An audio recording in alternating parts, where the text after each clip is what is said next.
একটি টেস্ট জিতে লাল বলের সিরিজ ড্র করলেও ওয়ানডেতে ওয়েস্ট ইন্ডিজের সামনে দাঁড়াতেই পারেনি বাংলাদেশ।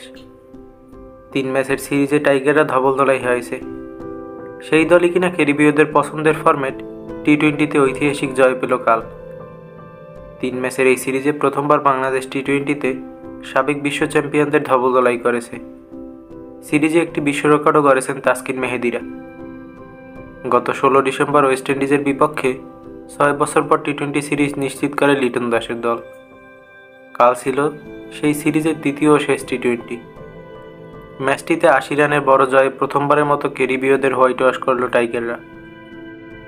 এদিন সেন্ট ভিনসেন্টে টস জিতে আগে ব্যাট করতে নেমে নির্ধারিত 20 ওভারে 7 উইকেট হারিয়ে 189 রান সংগ্রহ করে বাংলাদেশ।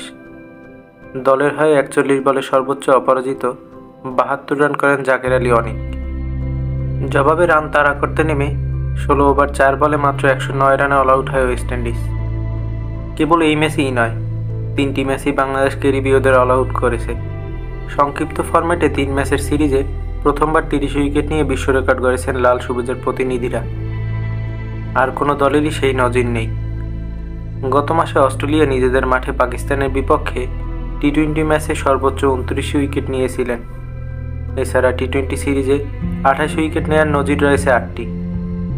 উইন্ডিজদের ধবলধোলাইয়ের পথে শতভাগ উইকেট নিয়ে প্রথম এই বিশ্ব রেকর্ডে নিজেদের নাম তুলল বাংলাদেশ। এর আগে বাংলাদেশ 3 ম্যাচের টি-20 সিরিজে সর্বোচ্চ 22 উইকেট নিতে পেরেছিল 3 বার।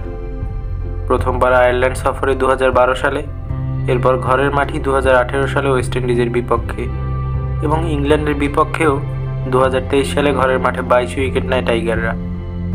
এই ম্যাচের আগ পর্যন্ত আন্তর্জাতিক টি-20 সিরিজে কোনো দলেরই প্রতিপক্ষের শতভাগ উইকেট নেওয়ার কীর্তি ছিল না।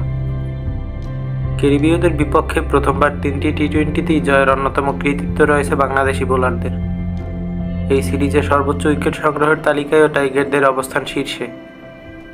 3 ম্যাচে মাত্র 5.75 ইকোনমিতে সর্বোচ্চ 8 উইকেট নিয়েছেন স্পিন অলরাউন্ডার শেখ মেহেদী। এছাড়া পেসার তাসকিন আহমেদ 10.57 ইকোনমিতে 7 উইকেট এবং leg spinner Rishad Hossain 10.83 ইকোনমিতে 6 wicket শিকার করেছেন।